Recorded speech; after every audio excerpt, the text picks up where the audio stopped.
Good morning, ladies and gentlemen. Here at this point of time, we are going to understand what's the difference between clothes and clothes clothes. It is very important to understand the difference between both the words. Actually, both the word has been derived, or we can say has come up or have become from the word called cloth, and it is the plural form of cloth. Yani, we can say that cloth is a noun because we know that number means what? Number. It can be singular, it can be plural, right? Number can be singular, it can be plural, but number can only be of noun.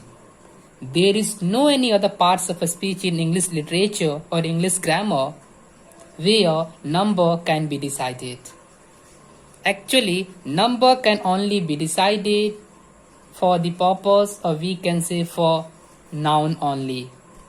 In the similar manner, we can say that there is no existence of this number without the existence of noun. If there is noun, then only number's existence is possible. Let me put some more example which might provide you a better understanding. Actually, we might have studied in our previous classes, or you might be studied in your 4th or 5th standard about gender. You might also have studied about number. You might also have studied about case, articles, right? You might also have studied. And here is also one thing which we need to understand. Actually, articles, I have written it down. But do you know what's the difference between article and articles? If you know, then let me know in the comment section. But what I am trying to make here is, I am trying to make you understand that gender is possible only when there is noun, because noun का ही gender होगा. Number is possible only when there is noun, because noun का ही number होगा. Case is possible only when there is noun, right? Articles like that. Without noun, the existence of gender, number, case, articles is impossible. So we can't say there exists gender, number, case and article without the existence of noun. It is very important for that. So here we can say sir. If it is a noun, then its number is possible. So cloth is its plural form. Clothes is also the plural form of cloth. So what is the difference between both the words? It is also the matter of concern, right? And we need to understand that difference. Getting my point or not? If we start understanding the meaning of the word cloth, actually these cloths means what? It means unstitched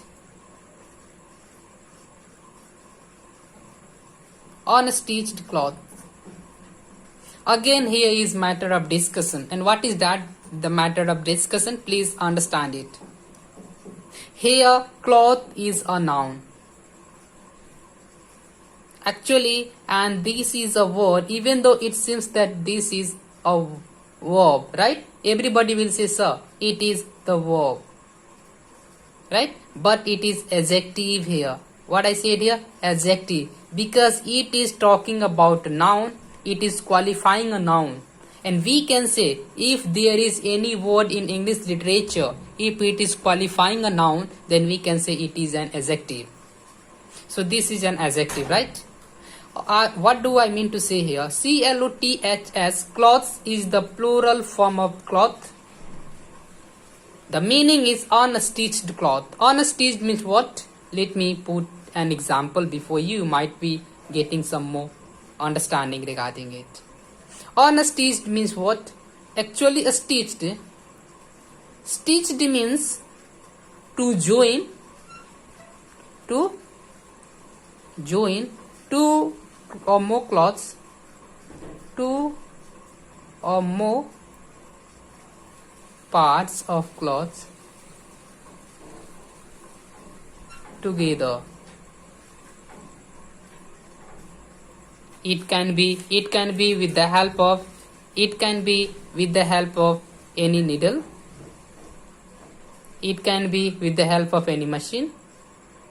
But what we need to do, we will have to join two or more cloth together. It means we are stitching it, right? We wear shirt which is stitched. Why? Because we can't use unstitched cloth. Unstitched cloth can be seen in shops. We bought some cloth for a stitching purpose, for wearing purpose from the shop, which is unstitched. They keep this as after rolling it, right, in this manner. So I hope I am able to make you understand. This cloth means what? Unstitched cloth which has not been joined with the help of needle or any machine. But if we start understanding this cloth, clothes, this cloth means what? This cloth means cloth which is stitched. A stitched cloth. A stitched cloth means what? Which has been used by the machine to join two or more cloth for the purpose of wearing, right? So I hope I am able to make you understand here. One thing also you should understand it, and let me tell you what should be understood by you. Actually, when we suffix s या es into noun, we get plural. As we have understood, cloth is a noun, and when we are going to suffix s, we are getting plural form, like clothes, and we also got clothes, right? It means this is plural, right? But please mind it, it is opposite in verb. What I said? Opposite in verb. Actually, when we suffix s या es in verb, then we will end up getting singular. What? Singular. Please mind one thing, my dear ladies and gentlemen, that basic form of verb are singular. Sorry for that. Plural in nature. Plural in nature.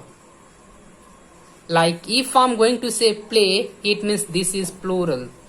Go, plural. Come, plural. Sit, plural. Read, plural. Right? It means basic form of verbs are plural in nature. Plural in nature. Right? Getting my point or not, my dear ladies and gentlemen? This is plural in nature. We can say in the other way that verb 1 is always plural. Right? But if you want to convert this basic form into its singular, or we can say the plural into singular, we will have to suffix s या es as I mentioned earlier. Right? If we are going to suffix s या es into it, it get converted into singular. What? Singular. Right? It get converted into singular. Example, plays, comes, reads, writes. Right? I hope I am able to make you understand. And the other way we can say, so verb 5 is singular in nature, because when we suffix s या es into verb, we will get verb 5. As many of you might be knowing that if we are going to suffix ing into verb, then we will get verb 4.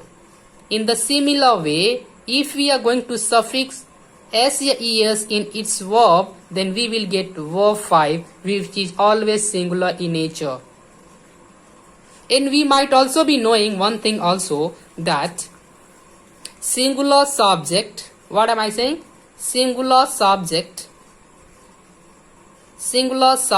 carry singular verb, right? Singular subject carry singular verb, and plural subject carry plural verb. Getting my point or not, my dear ladies and gentlemen? एक example से समझते हैं. जैसे if I'm going to write Ram, then it is singular, right?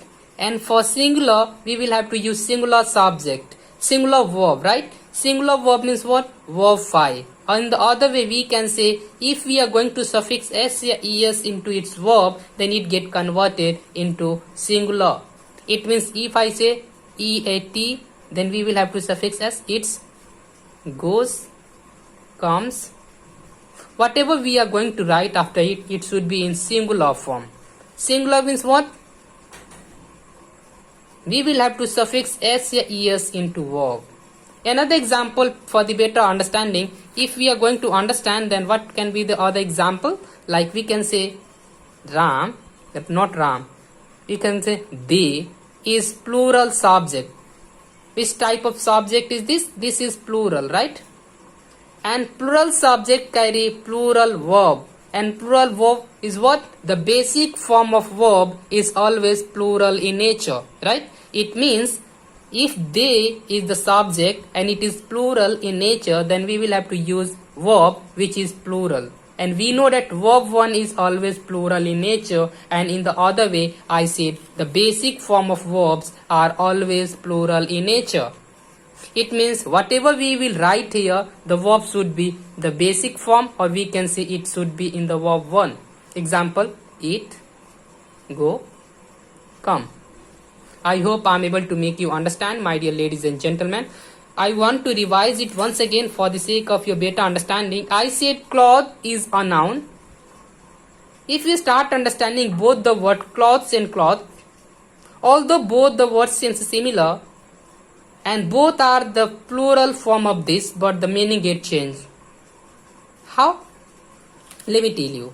Here, if we are going to understand this cloth, it means this is unstitched cloth, which you have to buy from what? Which we will have to buy from the shop, and then after we will have to be there with what?